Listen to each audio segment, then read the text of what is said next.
everyone, welcome to another edition of Toddster's Magical Mystery Review. I'm your host, Toddster, Todd. And today we're going to take a look back at this album here. Help by the Beatles. Came out 6th of August 1965 on Polyphone Records. And this is the soundtrack to their second movie, the one in colour, green, as John puts it. And yeah, this is when you start to hear a few changes on this record, and you're sort of moving away from the whole beat music genre, which they've been doing for a few years. So let's talk about this album, eh? And don't worry, I'll be reviewing the movie one of these months on an extra review.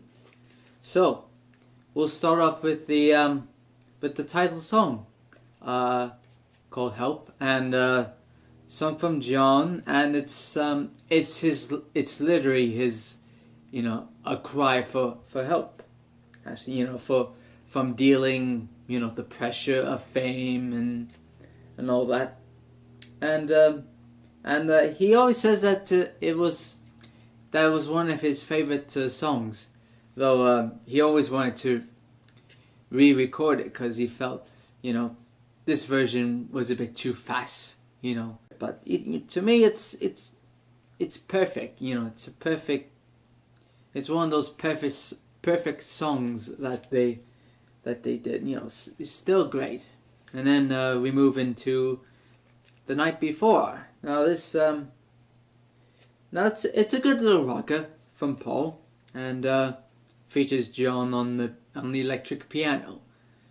And next one is You've Got to Hide Your Love Away from John. This is another Dylan-esque tune, a bit waltzy this time, and it includes flute from Johnny Scott, I think, and yeah, it has some heartfelt, meaningful lyrics, so to speak. And then we hear George on I Need You. This is his second composition on record. His first since Don't Bother Me, back in with the Beatles. And yeah, it's an interesting song. And it features him playing his 12-string Rickenbacker through a volume pedal. I never even knew that till recently. And John plays the snare drum while Ringo, drums on the back of a guitar. So, yeah, it's a great song. One of my favorites on this album. So we go to Paul again with Another Girl. Now it's this is one where he plays lead guitar on this, and it's an okay song, but a great sequence in the movie. And then we go into another one of my favorites, You're Gonna Lose That Girl. And it's sort of a girl group pastiche from John, but those great call and response vocals from them is magnificent. So, and then we end the first side, the movie side, with the hit single "Ticket to Ride." Now, John says that this is one of the first heavy metal songs that was ever recorded, and it's another song with Paul on the lead guitar, and yeah, it's a fantastic record. And, great arrangements, and and those pounding drums from Ringo, which Paul actually taught him how to do for this song. So we flip the record to side 2 with the songs that were actually made specially for the album instead of the movie, and we open with Ringo, one of his best performances, "Act Naturally," the old Buck Owens tune. Yeah, it's a great version, and many years later he would later make a duet version with Buck Owens himself. So there we go, and we move on to "It's Only Love."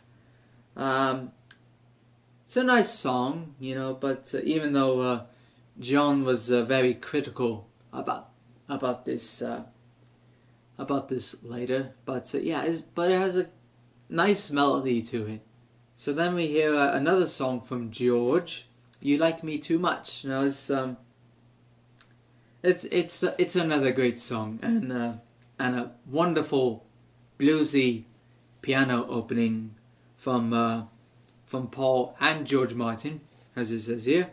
Next song is "Tell Me What You See." Now it's probably one of my least favorite songs, possibly because the way that Paul drags his vocal, throughout the song. We move on to "I've Just Seen a Face" from Paul. This is a very country flavored tune, a bit of a bluegrass tune, and this one is an all acoustic song. I mean, 100%, no bass, just 3 acoustic guitars and Ringo on the brushes, and yeah, it's a nice toe tapper, And then we go into the big one on this album, a little song called "Yesterday." Now, you probably know how this came about. Paul wakes up with a melody in his head, trying to figure out, if he heard it from somewhere else, and then he originally calls it "Scrambled Eggs," and George Martin suggested putting strings on it. Yeah, this song so opens a door to their into their creativity, and and opens a lot of barriers for them. Yeah, it's a lovely ballad, very classic, pure McCartney.